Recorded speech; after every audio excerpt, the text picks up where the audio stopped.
어제 에베소 교회에 이어 오늘은 서머나 교회에 주시는 말씀을 같이 나눕니다. 서머나, 빌라델피아 교회가 6번째 나오는데, 빌라델피아 교회, 우리가 빌라델피아라고 옛날부터 번역이 돼 있어서 필라델피아라고 그렇게 생각할 수 있죠. 빌라델피아 교회와 더불어서 서머나 교회가 책망이 없는 교회예요. 칭찬이 있는 교회입니다. 주전 600년경에 전쟁 때문이겠죠. 이 성이 완전히 다 무너졌습니다. 도시가. 그리고 주전 300년이 지나서 300년경에 다시 재건이 되었어요. 지금 이게 터키 지역 지금의 거기에 있는 도시예요. 서머나라고 하는 이 이름은 장례를 치를 때 쓰는 향품인 모략. 이 모략하고 이름이 좀 비슷한 데서 왔습니다. 그런 뜻을 갖고 있어요. 당시에 인구가 20만 정도. 근데 엄청 큰 도시잖아요. 20만이면 지금도 20만이 작은 도시가 아닌데 이게 좀 과장된 거 아닌가 제가 그렇게 또 생각도 되는데, 원주가 지금 35만이 좀 안 되니까요. 20만 하면 엄청 큰 도시입니다. 이 20만의 큰 도시로 경기장도 있었고요. 우리가 뒤에 생명의 면류관을 주겠다 나오잖아요. 이 경기장의 비유와 관계가 돼 있어요. 도서관도 있었고요. 그 다음에 공중극장도 있었고 여러 시설들이 잘 되어 있었습니다. 유명한 사람으로는 일리어드와 오디세이를 쓴 고대 그리스의 시인 호메로스가 여기 출신이고요. 교회 역사에 있어서는 폴리캅이라고 한 번쯤 들어봤을 겁니다. 예수님의 제자들을 사도라고 얘기하잖아요. 사도에게 배운 사람들이 이제 교회를 이끌게 되는데 이 사람들을 속사도라고 얘기합니다. 폴리캅은 속사도에 해당하는 사람들이고요. 그 이후에 나오는 사람들이 이제 교부 이렇게 불려지는 사람들인데, 150년경에 이 폴리캅이 죽었는데요. 서머나의 주교로 일했습니다. 지금은 이 서머나가 어떻게 불리냐면 이즈미르라고 하는 도시로 이름이 돼 있어요. 터키의 3번째로 큰 도시입니다. 그때부터 지금까지 그렇게 이어져 오고 있다라고 생각하시면 되겠습니다. 자, 오늘 이 서머나 교회에 주신 말씀 우리가 읽었는데 몇 가지 같이 은혜를 나누도록 하겠습니다. 첫 번째로 예수님이 또 자기를 누구라고 소개하고 계시죠? 뭐라고 소개하십니까? 나는 처음과 마지막이고 죽었다가 살아난 이다. 그렇게 말씀하고 계십니다. 자, 이 말씀이 이 처음과 마지막, 처음과 나중이라고 하는 이 표현이 사실은 이미 쓰인 표현이에요. 이 계시록에서 누구에게 쓰였냐면 1장 8절에 보면 하나님이 등장하시는데 이 하나님을 소개할 때 처음과 마지막, 알파와 오메가 이렇게 소개하고 있습니다. 이 말씀이 자 1장 8절을 그러면 한번 보시죠. 아예 주 하나님이 이르시되 1장 8절 뭐라고 되어 있습니까? 하나님이 자기를 소개하시죠. 나는 알파와 오메가라. 이제도 있고 전에도 있었고 장차 올 자요 전능한 자다. 이렇게 요한계시록 1장에서 계시의 말씀을 주시면서 자기를 소개하시는데, 마지막 끝에 21장에 가서도요, 끝부분이죠. 거기서도 하나님이 자기를 뭐라고 소개하시냐면 알파와 오메가요 처음과 마지막이다. 다시 또 그렇게 말씀하고 계십니다. 자, 하나님이 그렇게 자기를 소개하시는데 이 똑같은 처음과 마지막이다라고 하는 하나님에 대한 이 언사가, 이 표현이 예수님에게도, 그리스도에게도 그대로 적용된다는 것입니다. 자, 이것은 예수님이 아버지와 동등하신 하나님이시다라고 하는 것이고요. 따라서 하나님 아버지가 가지시는 주권과 권능과 영광을 동일하게 가지신다라고 하는 것입니다. 자, 이 하나님이 처음이시다, 예수님이 처음이시다 우리가 이렇게 고백하는데, 이 처음이시라고 하는 말씀은 하나님이 우리의 기원이고 출발이요 시작이 되신다 이런 말이잖아요. 자, 이것은 다른 말로 좀 쉽게 얘기하면요 뭐라고 얘기할 수 있냐면 하나님이 내 아버지가 되신다 이렇게 얘기할 수 있습니다. 하나님이 내 아버지가 되신다. 나의 기원이 하나님께 있다라고 하는 이 말은 하나님이 내 아버지가 되신다라고 하는 말이에요. 왜 그렇습니까? 사람이 부모를 통해서 태어나기 때문에 모든 사람의 시작이 너 누구 자식이야? 이게 너 시작이 어디야? 이걸 묻는 거잖아요. 그것이 그 육체 부모이듯이 하나님의 자녀로서의 나의 기원은 하나님 아버지께 있다라고 그렇게 생각하는 것이죠. 따라서 하나님이 처음이 된다라고 하는 이 말씀은 하나님 입장에서는 우리에게 뭐라고 말씀하시는 거예요? 내가 네 아버지다. 내가 너를 낳았다라고 하는 그런 말씀입니다. 대단한 선언이에요. 똑같이 예수님도 처음이시다 지금 그렇게 되어 있잖아요. 예수님이 처음이시다라고 하는 이것은 예수님을 통해서 구원을 받았기 때문입니다. 우리가 이 구원 받음으로 우리가 하나님의 자녀가 되는 권세를 누리게 됐잖아요. 그렇죠? 하나님의 자녀가 된 이유가 예수님의 구원의 일 때문이에요. 그 십자가와 부활을 통해서 나는 더 이상 이 땅에 누구의 자식으로 사는 그런 육체의 삶으로 살다 죽는 그런 삶으로 끝나는 것이 아니고 이제는요 영원한 생명을 누리는 하나님의 자녀로 살게 되었다라고 하는 거예요. 그래서 예수님이 바로 내 인생의 시작입니다 라고 고백할 수 있는 거죠. 예수님은 그래서 자기를 죽었다가 살아나신 분으로 소개하고 있습니다. 이 세상에 대해서는 죽고 하나님에 대해서는 다시 살아난, 다시 새로운 출발을 하게 된 하나님의 자녀다라고 하는 거죠. 자, 똑같이 이제 시작에 대해서 얘기했으니까 마지막에 대해서 얘기해 보면요, 예수님이 마지막이 되신다라고 하는 말씀은요 완성이시다라고 하는 말입니다. 완성. 하나님에게서 시작된 우리 삶이 하나님 안에서, 예수님에게서 시작된 우리 삶이 예수님 안에서 완성된다라고 하는 거예요. 그래서 소망이 있는 것입니다. 우리의 미래가 이대로 끝나는 게 아니고요, 주님 안에서 완성될 것이기 때문에. 예수님이 율법에 대해서 이렇게 말씀하셨어요. 나는 율법을 폐하러 온 것이 아니라 율법을 완성하러 왔다. 나는 율법의 그래서 마침이다. 내가 율법의 끝이다, 마지막이다 라고 얘기하시는데 그것이 폐해지는 게 아니고요, 완성의 의미가 있다는 것입니다. 자, 이렇게 시작도 하나님이고 끝도 하나님이니 중간도요 하나님입니다. 우리 안에서 당신의 일을 시작하신 하나님은 이 중간, 이 완성을 향하여서 시작도 하셨는데 완성을 향하여 가는 지금 이 중간에 절대 포기하지 않으신다는 것입니다. 그 구원을 완성하십니다. 지금 이 시작과 끝, 처음과 마지막 사이에 있는 교회에게 하나님께서 주시는 말씀이에요. 우리가 전에도 말씀을 나눴습니다만 이스라엘 백성들이 삶을 보면 어떤 거예요? 시작과 끝 중간에 있는 그런 삶이에요. 이 땅에서의 성도들의 삶의 정체성이 뭐예요? 마치 출애굽에서 지금 출발했습니다. 홍해를 건너왔어요. 출발한 거죠. 하지만 도착했습니까? 약속의 땅에 아직 도착하지 않았어요. 요단강을 건너가야 되는데 그 사이에 뭐가 있어요? 광야가 있어요. 이 광야에 살고 있는 것이 어떻게 보면 우리 이 땅에 살아가고 있는 사람, 이미 받은 구원과 아직 완성되지 않은 이 구원 사이에 있는, 이미 약속은 전에 하셨는데 그 약속이 아직 성취되지 않은 이 약속과 성취 사이에 있는, 시작과 끝 마지막 사이에 있는 것이 바로 우리의 성도들의 삶의 자리다라고 하는 거죠. 그런데 주님이 뭐라고 하세요? 봐라, 출발했지? 마지막도 나야. 그리고 이 과정도 나와 함께 가자라고 우리에게 말씀하시는 것입니다. 자, 그러니 우리가 무엇을 하든지 담대할 수 있지 않습니까? 내 주위에 있는 모든 것을 보십시오. 하나님이 다 시작하신 거예요. 하나님에게서 시작되지 않은 것이 없습니다.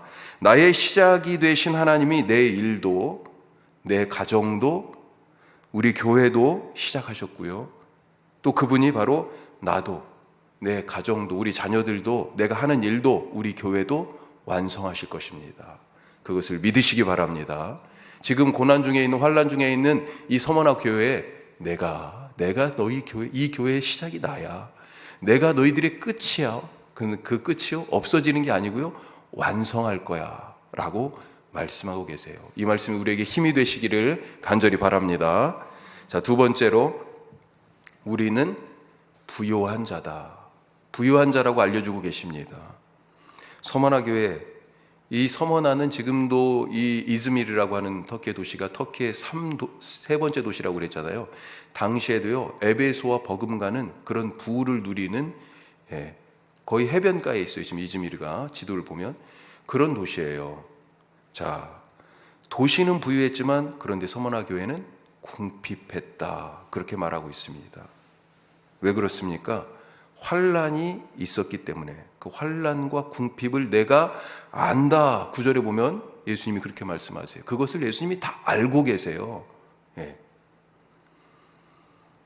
9절 어떻게 시작해요? 내가 내 환란과 궁핍을 알거니와 실상은 내가 부요한 자다. 얼마나 위로가 되는 말씀입니까? 하나님이 모르시는 줄 알았는데, 예수님이 몰라주시는 줄 알았는데 알고 계시는 거예요. 그리고 오히려 우리가 절대 궁핍하고 가난하지 않고 오히려 부요해, 부자야, 그렇게 지금 알려주십니다. 세상에 가진 것으로 보면 이 서머나 교회가 가난한 것이 맞습니다. 그런데 무엇에 부요합니까? 아까도 말씀드렸지만 이 서머나 교회 지금 읽어보신 것처럼 책망이 없어요.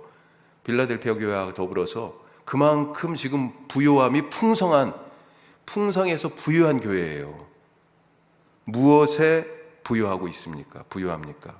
진리에 대해서 부자예요, 이 교회가. 9절 중간 이후에 보면 자칭 유대인이라고 하는 자들이 등장해서 이 교회를 지금 비방하고 있는 것이 나옵니다.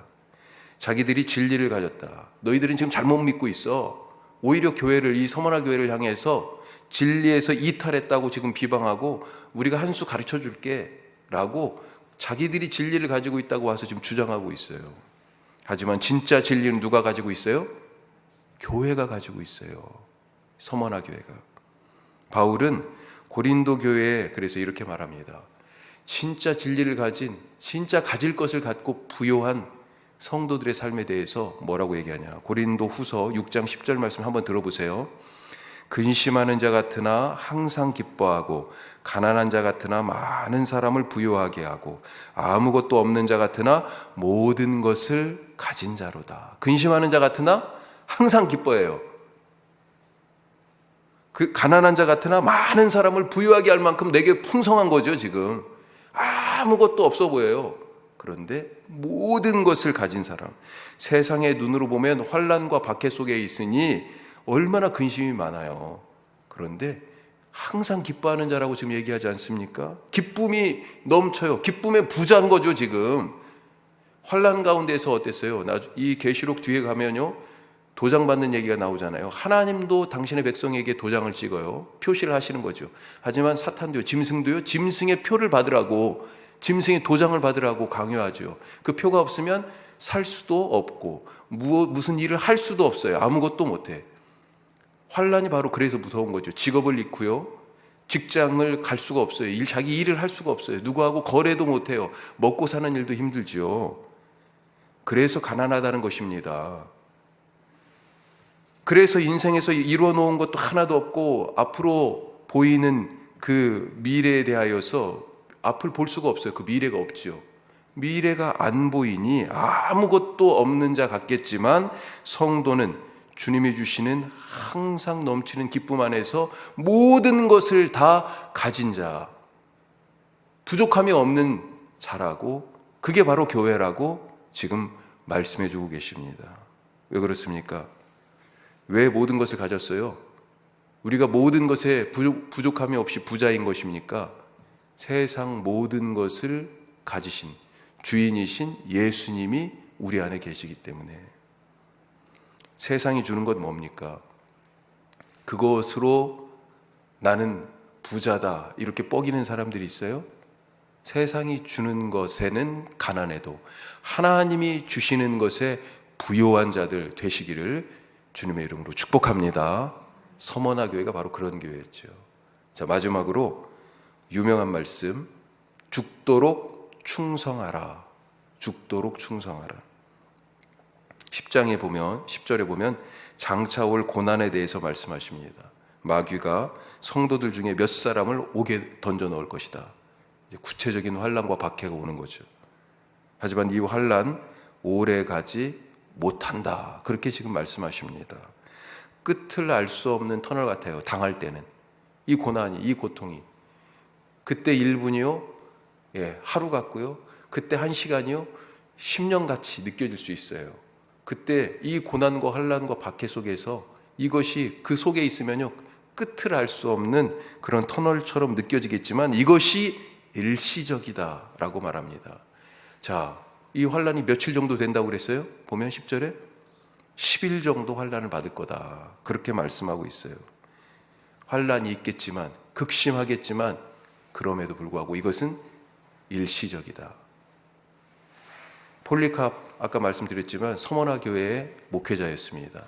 사도들로부터 배운 이제 교회를 이끌어가는 그런 정말로 믿음에 굳게 서 있는, 그때 당시 안디옥에는 이레니우스라고 하는 유명한 일꾼이 있었고요. 이 서머나에는 폴리캅이 있었는데 정말 다 목숨을 걸고 신앙을 지키고 교회를 목회했어요. 나중에 화형을 당했는데 왜 그랬어요? 황제를 놓고 황제를 주님으로 고백하라고 지금 강요를 받고 있는 상황이죠. 이 강요 앞에 폴리캅이 이렇게 얘기했습니다. 내가 86년간 주님을 섬겼는데 그분은 한 번도 내게 나쁜 일을 시키지 않았습니다. 내가 주님을 배반할 수 없습니다. 그리고 화형당했어요. 이런 환난의 압박, 그 속에서 배교를 강요당하는 상황이 우리에게 오겠지만 그 속에서 주님이 지금 요구하시는 게 있어요. 무엇을 요구하십니까? 내가 죽도록 충성하라 그렇게 부탁하고 계십니다.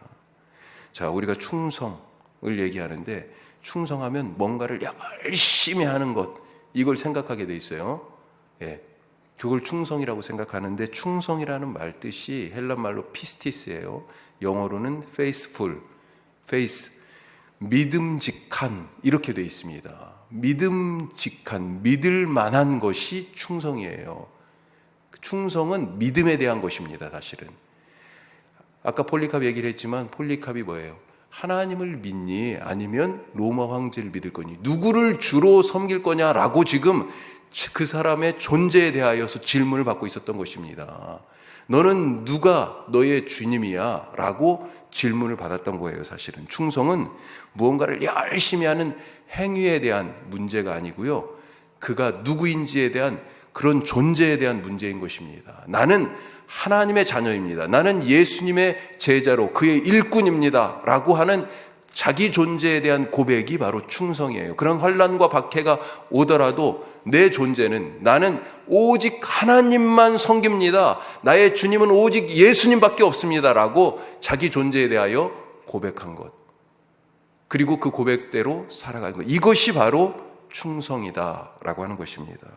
오늘 매 순간 주님께 충성할 수 있기를 원합니다. 하나님의 자녀로 살아가시길 바랍니다. 예수 그리스도의 제자로 살아가실 수 있기를 바랍니다. 그에게 어떤 복을 주셨어요? 약속하십니까? 이기는 자에게 영원한 죽음인 둘째 사망의 해를 받지 않는, 둘째 사망, 불못에 던져지는 이 둘째 사망은 이제 끝이에요. 나중에 여기에 사탄까지 다 던져집니다. 사탄을 따르던 짐승들은 그 앞에 미리 던져져요. 심지어 죽음도 이 둘째 사망에 던져져요. 그런데 이 둘째 사망의 해를 받지 않는 그런 약속을 하고 계십니다. 이 약속이 오늘 우리에게 주신 하나님의 은혜의 선물이 될 수 있기를 바라고 축복합니다. 기도하겠습니다.